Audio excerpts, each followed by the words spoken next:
자, 하나님 말씀 마태복음 5장 1절부터 5절 한 절씩 교독하시겠습니다. 제가 1절 봅니다. 예수께서 무리를 보시고 산에 올라가 앉으시니 제자들이 나온지라 심령이 가난한 자는 복이 있나니 천국이 그들의 것이며 5절은 다 같이 합니다. 온유한 자는 복이 있나니 그들이 땅을 기업으로 받을 것이며. 아멘. 예수님께서 말씀하신 복 있는 자들의 모습이 어떤가? 이 땅에 하나님은 우리를 다 사랑하십니다. 하나님은 할 수만 있으면 악인이라도 회개하고 돌아오는 것이 하나님의 뜻이에요. 그런데 어떤 이들은 예수를 믿으면서도 하나님의 복이 늘 풍성하고, 어떤 이들은 안타깝게도 예수를 믿는다고 하면서도 힘들고 어려운 분들도 계십니다. 그러면 오늘 마태복음 5장에 보면 예수님이 말씀하신, 주님이 말씀하신 복 있는 자들의 모습이 어떤가를 우리가 생각해 보기를 원합니다. 마태복음 5장 1절부터 5절의 말씀이에요.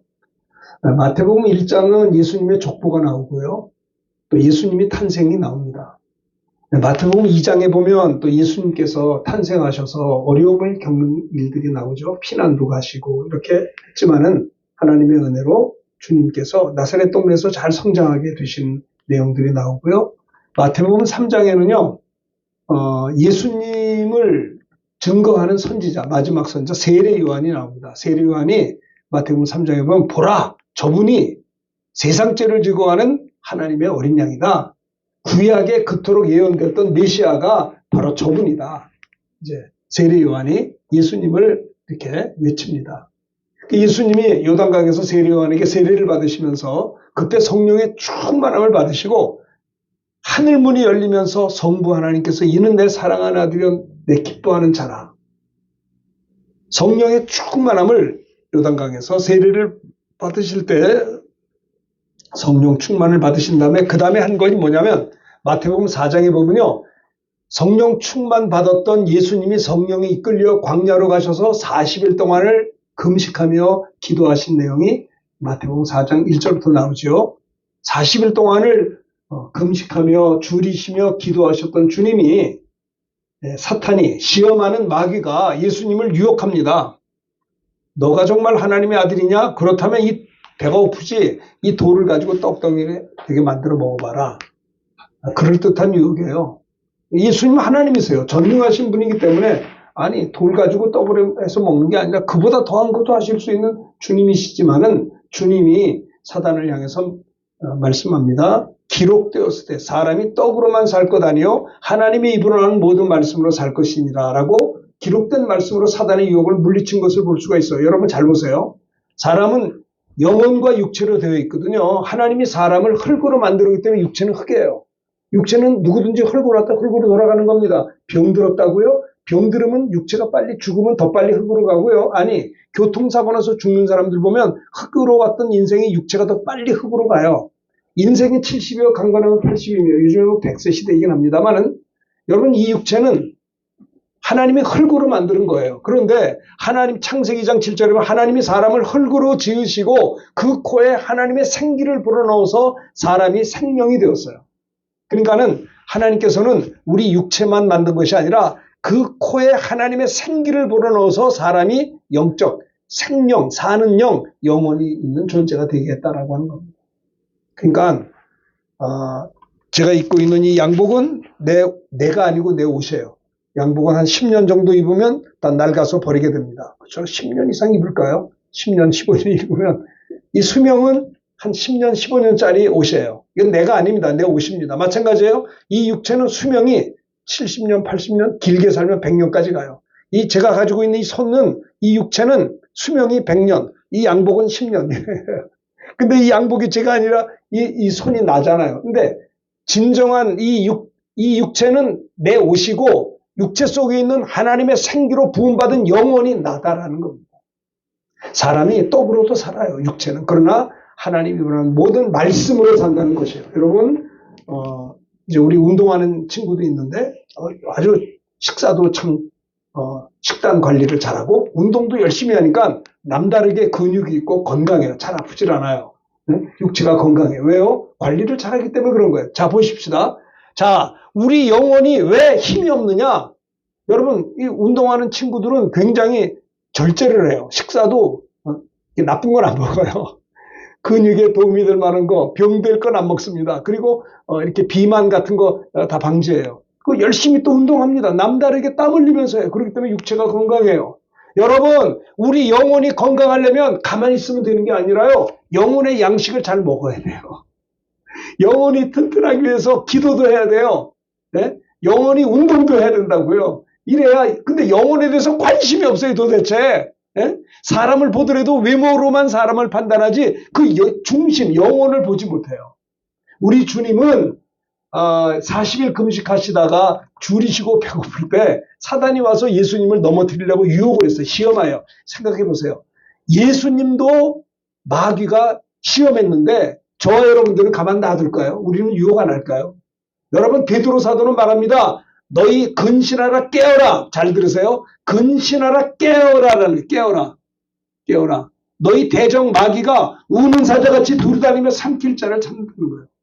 제가요 84년도에 목사 안수를 받고 군종장교 후보생으로서 광주 상무대에서 16주 훈련을 받았다고요. 12주 동안 군대 훈련을 받는데 사람을 아주 그냥 혼내주더라고요.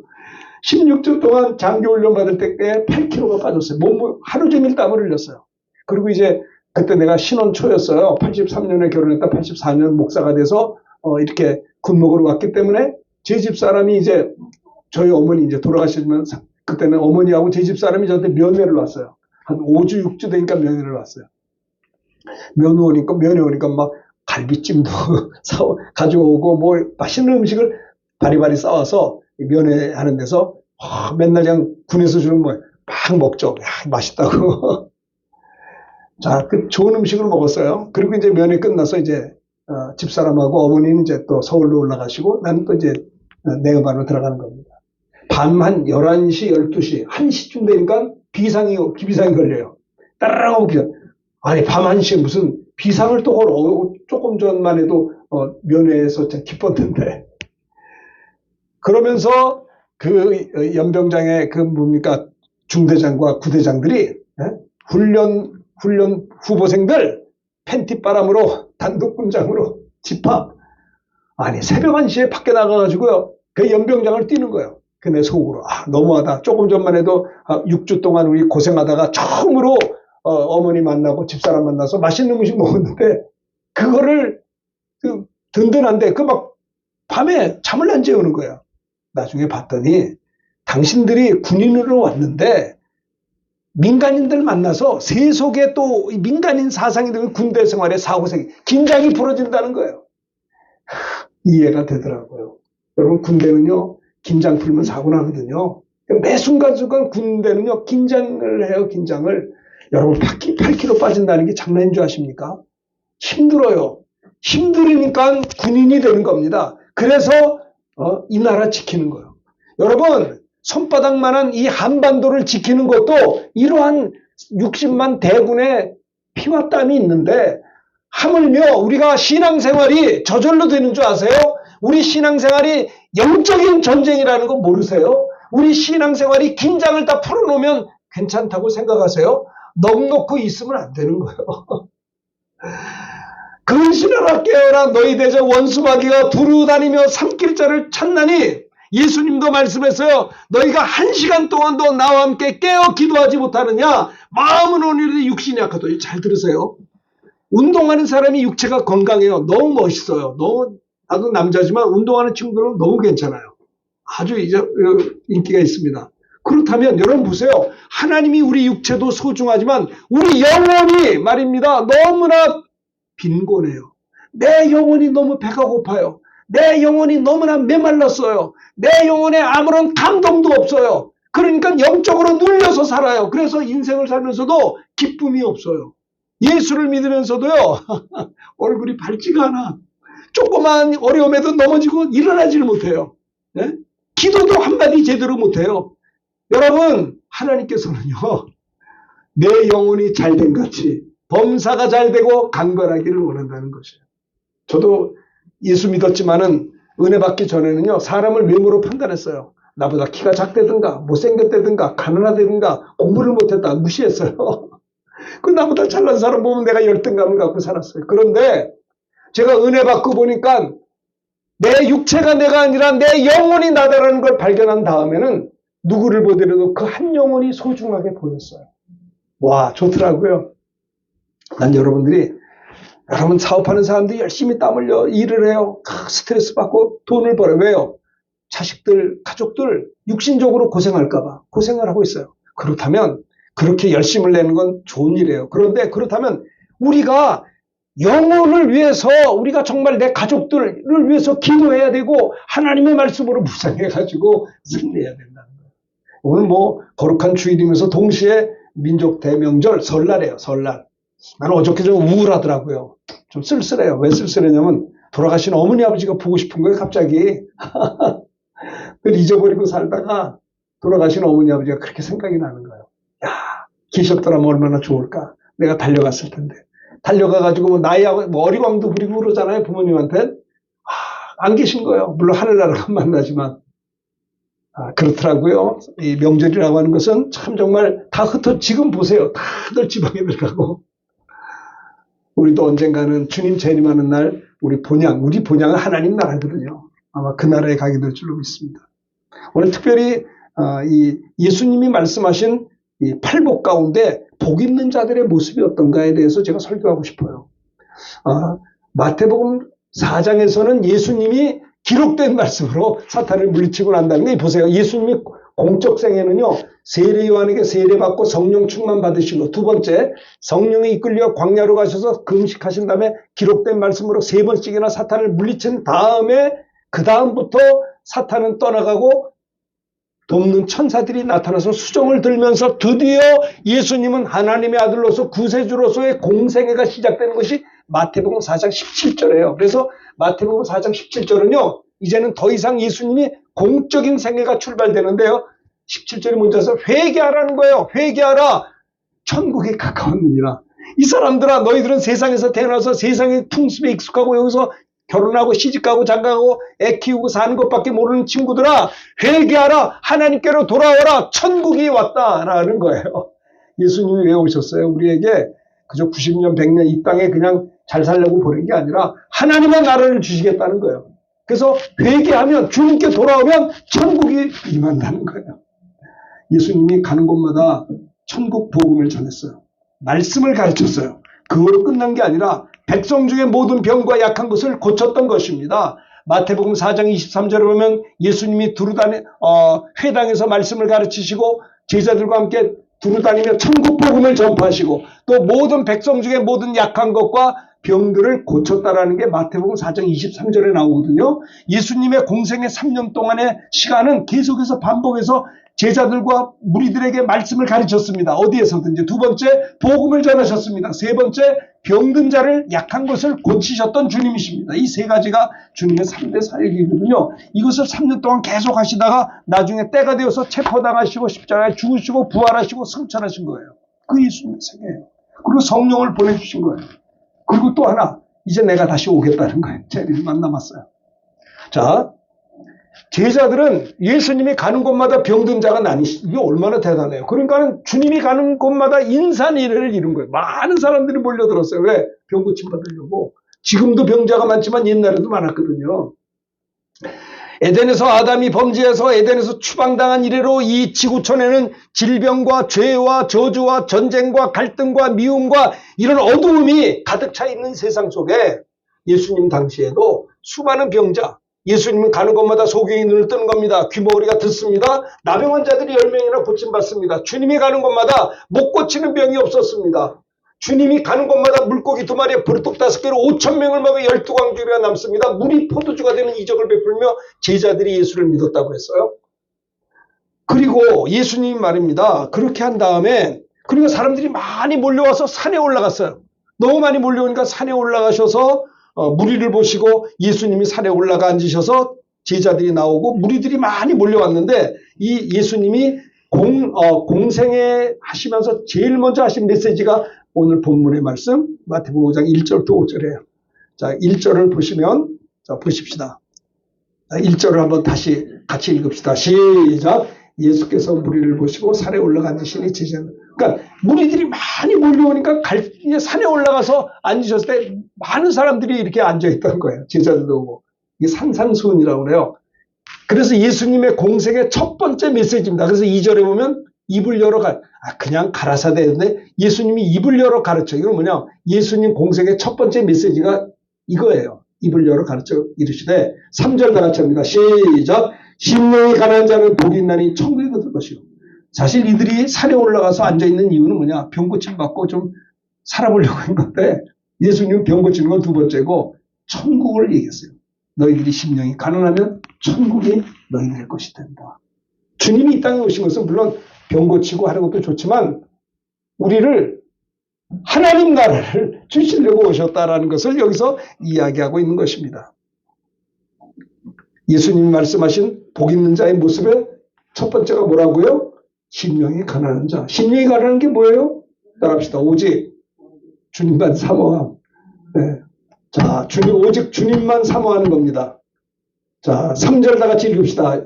시작. 심령이 가난한 자는 복이 있나니 천국이 될 것이다.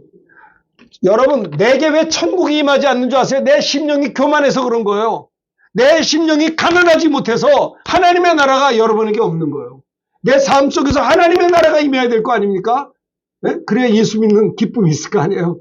심령이 가난한 자는 복이 있나니 겸손한 자가 복이 있나니 천국이 그들의 것이며 오직 주님만을 바라보는 자가 복이 있다는 것입니다. 여러분들이 사업을 할 때에도요. 주님 바라보세요. 주님 바라보셔야 된다고요. 예수님이 내가 편의점을 운영한다고 합시다. 많은 사람들은 편의점을 열심히 운영해서 돈 많이 벌어서 처자식을 이렇게 잘 살펴주잖아요. 좋은 일이에요. 그런데 여러분, 우리 주님은 우리의 왕이에요.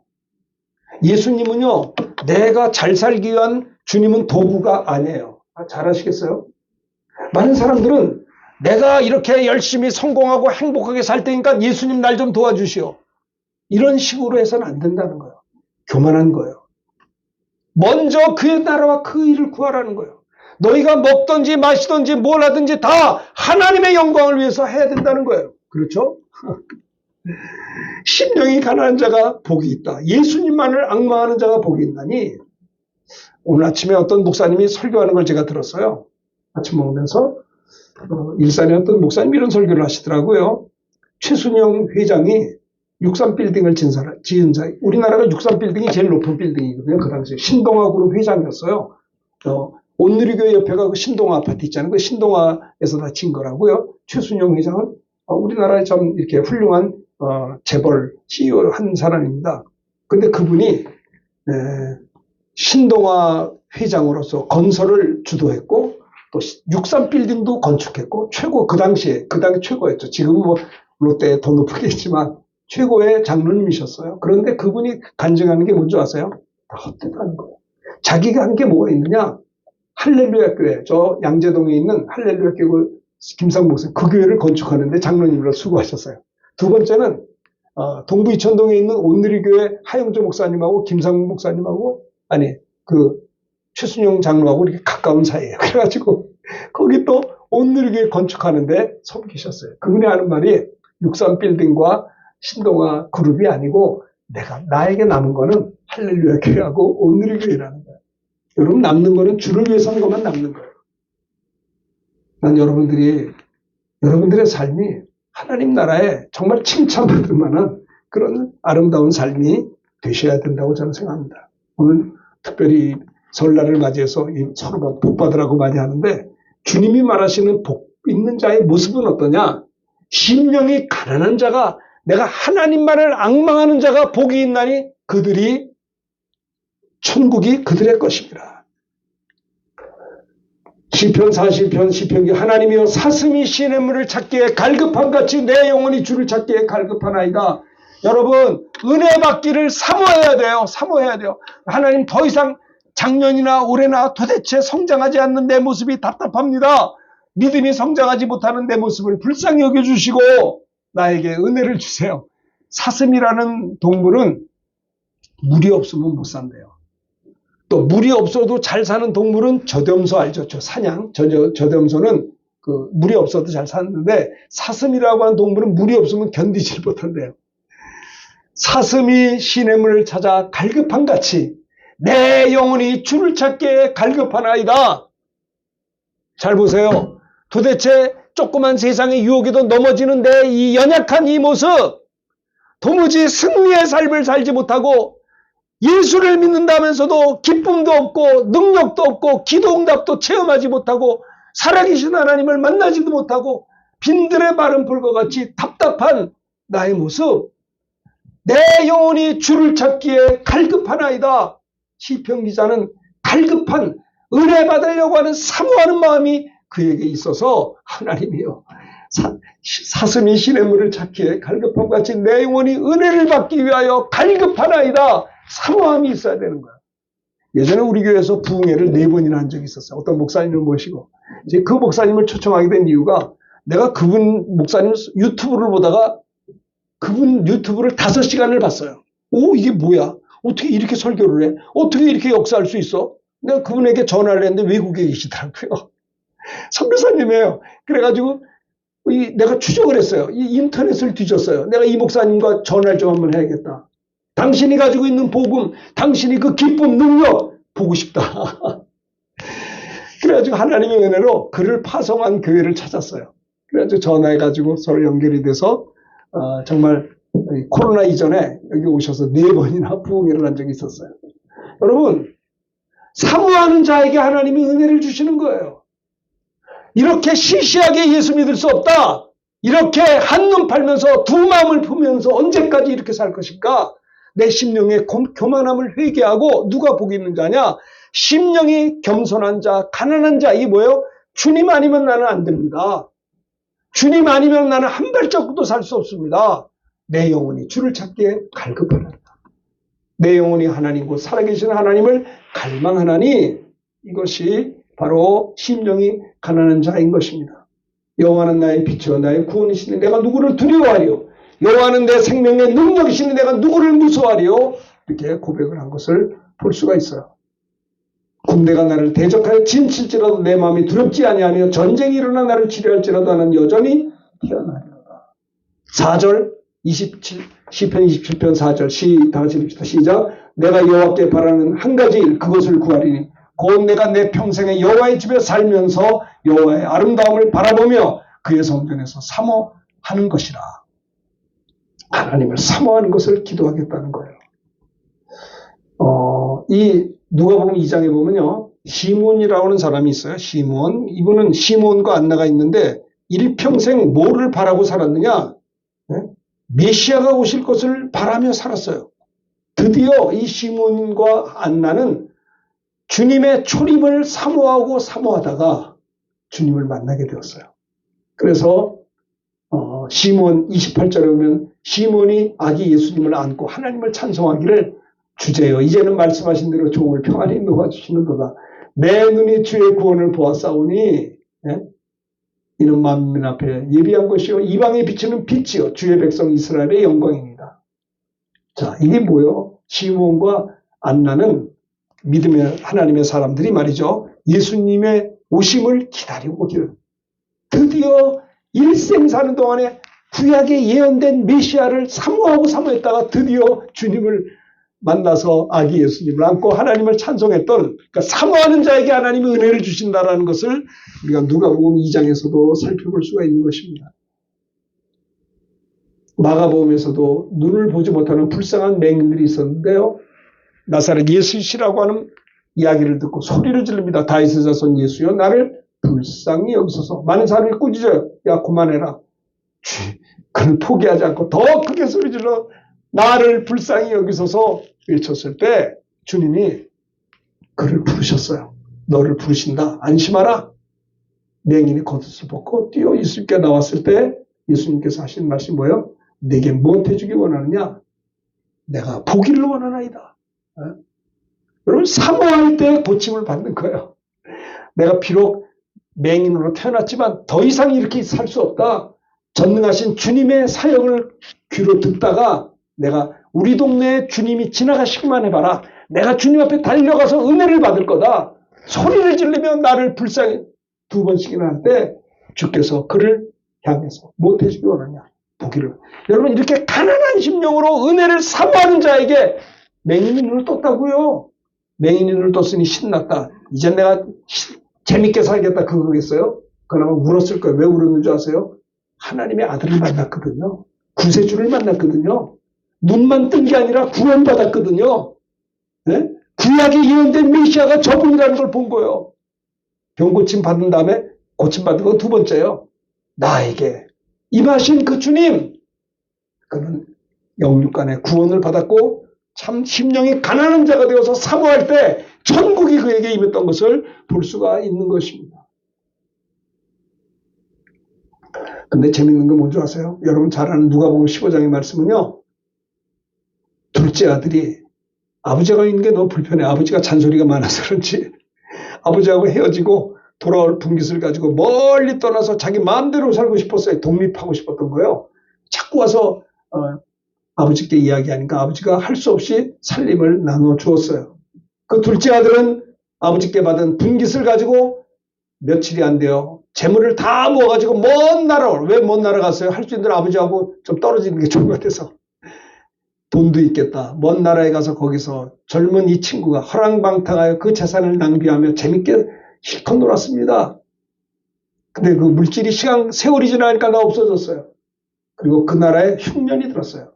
비로소 흉년이 들고 돈이 다 떨어지니까 궁핍한 겁니다. 그래서 그가요, 돼지를 치는 기가 막히게 죽을 수는 없으니까 돼지를 치면 밥이라도 먹으니까.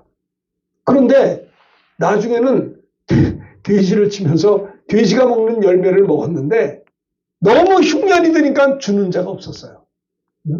아마 그 흉년이 좀 들었다가 끝났으면 아마 그 둘째 아들은요 아버지한테 안 돌아가고 그냥 돼지지기 하면서 허랑방탕에 살았을지 몰라요. 근데 하나님의 사랑이 뭔지 아세요? 바닥을 치게 하는 거예요. 바닥을 쳐. 그래가지고 완전히 돼지가 먹는 쥐염 열매라도 배를 채울 수 없을 정도로 너무 흉년이니까 그것도 없이 죽게 됐잖아요. 이 죽게 된 게 하나님의 은혜예요. 그래서 돌아온 거니까. 그래서 돌아온 겁니다. 내가 여기서 줄여 죽는구나. 일어나 아버지께로 가자. 가면은 내가 아들은 되지 못해도 종의 하나로 살면 되는, 죽지는 않지 않겠는가 하고 돌아왔던 거예요. 내가 이제 아버지께로 돌아가자. 나는 아무것도 없어. 이게 가난한 심령이에요. 하나님, 나는 하나님이 아니면 살 수 없습니다. 하나님이 아니면 한 발자국도 움직일 수 없습니다. 하나님을 떠난 인생의 마지막이 하나님의 시작인 것을 여기서 볼 수가 있는 것이에요. 심령이 가난해질 대로 가난해진 둘째 아들은 드디어 아버지 앞에 무릎을 꿇고 나를 받아주시오. 내가 종의 하나로라도 나를 받아주시오. 가난한 심령이 될 때 손에 가락지를 끼워주고 자녀된 권세를 회복되고 그가 영육간에 살아났던 이야기를 여기서 찾아볼 수가 있는 것입니다. 야곱도 마찬가지예요. 야곱도 환도뼈가 부러졌을 때 이제 도망도 못 가요. 이제 큰일 났어. 형이 오면 자기는 붙잡혀 죽어야 되는 거야. 살려달라고 기도했는데 관절, 허벅지 관절을 하나님이 어긋나게 한 거예요. 씨름할 때. 이제는 뭐 도망갈 방법이 없어요. 이 환도뼈가 부러지고 나니까 야곱이 드디어 겸손을, 하나님 아니면 난 안 돼요. 이게 겸손이거든요. 원래 많은 사람들은 어떤 사업을 해도 하나님 좀 비키셔. 내가 얼마나 경험이 많은데, 얼마나 지식이 있는데, 하나님 없이도 나는 얼마든지 인생을 꾸려갈 수 있어. 이게 교만이에요. 아시겠어요? 이 세상에 사탄의 역사가 얼마나 많은데 왜 하나님 앞에 여쭤보질 않냐 이 말이에요. 네? 하루를 살더라도 주님 앞에, 네? 그렇지 않아요? 야곱이 그랬어. 야곱이 너무 똑똑했거든요. 그러니까는 하나님 나 살려주시오. 아니면 뭐 도망가면 되지. 아마 야복강가에서 기도하다가도 하나님이 응답이 있으면 도망가려고 그랬어요. 그랬더니 하나님이 환도뼈를 쳐버린 거야. 그 도망가지도 못해. 그때 그가 하나님 앞에 항복한 거예요. 나 하나님 없으면 안 됩니다. 나에게 축복하지 않으면 이 천사를 놓을 수가 없습니다. 이게 겸손이에요. 그러나 많은 사람들은 사업을 하든 뭘 하든지 하나님 전에 비키시오. 내가 얼마나 똑똑하고 얼마나 경험이 많은데 나 다 알아요. 하나님이 안 도와줘도 나는 얼마든지 펼쳐나갈 수 있습니다. 이게 교만이거든요. 네가 해봐라. 네? 여러분, 하나님이 성을 지키지 않으면 파수꾼의 경성함이 허사인 것이에요. 그래서 환도뼈를 부러뜨린 거는 하나님의 사랑 아닌가 싶어요. 저놈은 환도뼈를 부러뜨려야만이 겸손했기 때문에, 무릎을 꿇기 때문에 환도뼈를 부러뜨려 본 거예요. 사실 그래요. 내 환도뼈가 부러졌기 때문에 내가 하나님 붙잡은 거예요. 이게 하나님의 은혜예요. 하나님의 사랑이에요. 그렇죠? 그래서 야곱이 이스라엘의 축복을 받게 된 것입니다. 그렇죠? 예수님이 말씀하신 복 있는 자의 모습은 첫째는 심령이 가난한 자. 따라합시다. 오직 주님만 바랍니다. 그러세요. 난 여러분들이 신앙생활에 행복하길 바라요. 주님과 늘 기도하고 응답받고 주님과 더불어서 여러분의 삶이 펼쳐나가게 되기를 정말입니다. 제발 좀 그렇게 해보세요. 그래서 기도하는 거예요. 그래서 자꾸 질문하시고 내가 주님 힘든데 어떻게 하면 좋아요? 내게 지혜를 주실래요? 내가 이게 필요한데 하나님 축복해 주세요. 내가 이제는 나를 위해 사는 게 아니고요. 하나님 나를 위해 죽으시고 부활하신 주님의 영광을 위해 살 테니까 하나님 나에게 좀 은혜를 주세요. 이렇게 심령이 가난한 자가 되어서 새해에는 하나님의 축복을 받고 은혜를 받게 되기를 정말 바랍니다. 자, 이렇게 될 때 애통하게 되는 거예요. 내가 얼마나 교만했는가. 하나님 앞에 눈물로 회개하게 되는 거예요. 내가 얼마나 교만했는가. 내가 잘 나가니까 하나님 필요 없어. 내 마음대로. 아니요. 그때는 환도표가 풀어진 이 경험을 안 하는 게 좋잖아요. 근데 눈물로 회개하는 자가 복이 있나니 주님의 용서의 위로를 받게 돼요. 자, 4절을 읽읍시다. 시작. 애통하는 자는 복이 있나니 그들이 위로를 받고. 자, 심령이 가난한 자가 복이 있나니 천국을 주신다는 겁니다. 두 번째, 애통하는 자, 내 죄를 보고 울 줄 아는 자가 복이 있나니 그들이 주님의 용서를 받게 되고 위로를 받게 된다는 겁니다. 네? 그렇죠. 잘 나갈 때 넘어져요. 사람들이 보면 다윗도 그랬어요. 와, 통일 왕국을 이루고 큰 영토를 차지하는 부자요, 왕이요, 최고의 장군이요, 부자요, 또 하프를 켜는 음악가입니다. 이게 다윗은요 다재다능해요. 그런데 그가 교만해가지고 드디어 어떻게 됐어요? 자기 부하의 아내를 범하고 말았어요. 네? 미친 거 아니에요? 완전히 교만해가지고. 그래가지고 간음죄를 짓고 그걸 숨기려고 그 아내의 남편을 불러다가 죽였어요. 이건 살인죄까지. 회개를 안 하면요 빨리빨리 회개해야지. 회개 안 하면 또 다른 죄를 계속 짓는 거예요. 간음죄도 죄지만 살인죄까지 범했어요. 이때 하나님이 다윗을 버리지 않고 선지자 나단을 통해서 왕이요 당신이 그 사람이요. 그가 나단 선지자의 책망을 듣고 그가 하나님 앞에 무릎을 꿇고 밤이 맞도록 침상을 적시며 눈물로 회개한 게 시편 51편 1절부터 51편 전체가 회개의 내용이에요. 애통했어요. 울면서 하나님이여 나를 용서하소서. 주의 인자를 따라 내게 은혜를 베푸시고 주의 많은 긍휼함을 따라 내 죄악을 지워주세요. 내 죄악을 맑게 씻어주시고 내 죄를 깨끗게 하소서. 물은 나는 내 죄가를 합니다. 내 죄가 항상 내 앞에 나를 괴롭힙니다. 내가 주께만 범죄하여 주의 목전에서 악을 행하였사오니 주께서 말씀하실 때 의로우시다 하고 주께서 심판 순전하시다 합니다. 내가 죄악 중에 출세가 있어. 어머니가 죄 중에서 나를 잉태하였나이다. 회개하는 내용이에요. 7절 우슬초로 나를 정결케 하소서. 주의 피로 나를 정결케 하소서. 내가 정하리이다. 내 죄를 깨끗이 씻어서 내가 눈보다 희리이다. 회개하는 내용들이 계속 나와 있는 거예요. 이게 전부 다. 주의 얼굴을 내 죄에서 돌이키시고 내 모든 죄악을 지워주셔서 하나님이여 내 속에 정한 마음을 창조하시고 내 안에 정직한 영을 새롭게 해주세요. 나를 주 앞에서 쫓아내지 마시고요. 나를 용서하시고 주의 성령을 내게서 거두지 마시옵소서. 주의 구원의 즐거움을 다시 내게 회복시켜 주시고 자원하는 심령을 주사 나를 붙들어서 그래야만 내가 용서받은 다음에 범죄자에게 주의 도를 가르칠 죄인들이 주께 돌아오리다. 하나님이여 나의 구원의 하나님이여 피 흘린 주에서 나를 건져 내 혀가 주의 의를 높이 노래하리다. 애통하는 자가 복이 있나니 그들이 진실한 마음으로 다윗이 죄를 회개하는 자가 그들이 어떻게 돼요? 주님의 위로를 받게 된다는 거예요. 잘 들으세요. 여러분, 명절을 맞이해서 자식들은 부모의 위로를 받으려고 하고 부모들은 자식의 위로를 받으려고 해요. 아내는 남편의 위로를 받으려고 하고 남편은 아내의 위로를 받으려고 해요. 뭐 틀린 게 아니에요. 명절에 만나서 선물을 주고받고 세배하고 서로 위로를 하고 위로받아요.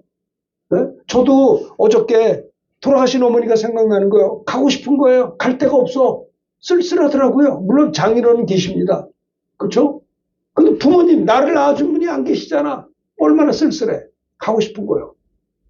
근데 이런 생각을 했어요. 주님이 그러시더라고. 살아계시다고 하자. 그럼 네가 위로받겠냐?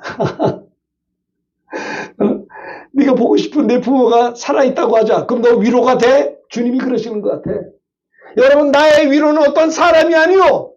내 아내, 내 남편이 아니요. 내 자식이 아니요. 내 부모가 아니요. 나를 위해 죽으시고 부활하신 우리 주님이 나의 위로가 되는 겁니다. 아시겠어요? 주님 앞에 내 죄를 회개하고 애통할 때 저들이 위로를 받을 것이요. 나는 생각했어요. 내 사람이 위로는 받지 않겠다. 사람에 대해서 무시하면 안 되죠. 너무 기대할 것도 없어요. 그건 난 나야. 하나님의 은혜가 아니면 살 수 없는 거예요. 누구를 의지할 거예요, 도대체? 사업하는 사람들, 나하고 비즈니스하는 파트너 너무 의지하지 마세요. 그거 하나님이 아니요. 하나님이 은혜 주셔야 파트너야. 하나님이 역사하지 않으면 그런 나의 파트너에게 원수가 될 수 있는 거예요. 내 자식이 나의 원수가 내 부모가 나의 원수가 될 수 있어요. 하나님이 은혜 주시지 않으면, 은혜 받지 않으면 내 자식 앞에 내가 원수 노릇하게 되는 거예요. 아시겠어요? 어디 가서 위로받을 거예요? 주님입니다. 그래서 예전에 청년 때도 예수님 내 주여 내 중심에 오셔서 주님 한 분만으로 만족하옵니다. 그런 찬송이 있었다고요. 주님 한 분으로 만족하는. 물론 내 주변의 부모님, 자녀들 귀하죠. 주 안에서 부모를 공경하고 자녀들을 잘 우리가 해야 되죠. 하지 말라는 게 아니라 진정 그게 다 됐다 할지라도 내 영혼은 주님이 붙들어줘야 위로받는 거예요. 주님과 함께하지 않으면 참된 평강이 없음을 이야기하는 겁니다. 장대현 교회가 부흥회 때 길선주 장로님이 내가 이렇게 죄인입니다. 눈물로 회개할 때 전 성도와 모두 다 회개 운동이 일어났다고요. 평양의 장대현 운동에 장대현 교회 부흥 운동이 이 길선주 장로님의 한 사람의 회개, 눈물의 회개가 온 교회에 전염이 돼가지고 하나님 앞에 죄를 회개하며 그래서 평양의 장대현 교회가 엄청나게 부흥했던 것을 볼 수가 있어요.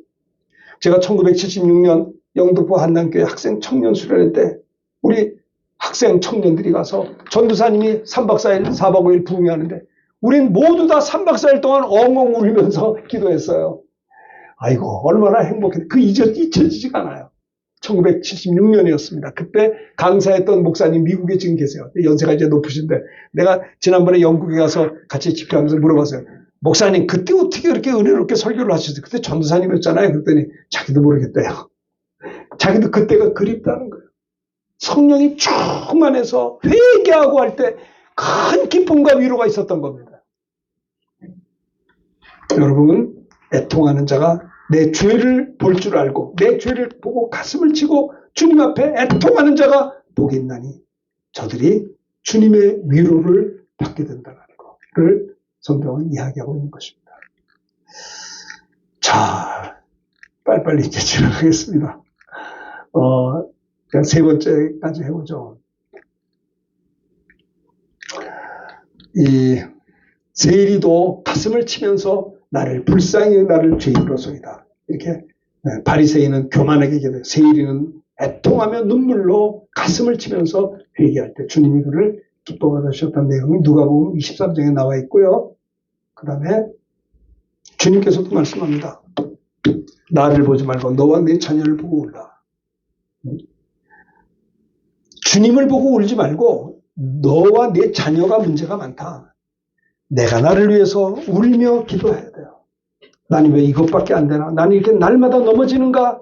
날마다 난 이렇게 흔들리고 쓰러지는가? 날마다 병들며 사는가? 내가 나를 보며 울며 기도하고 내 자녀를 보고 울며 기도해 줘야 되는 거예요.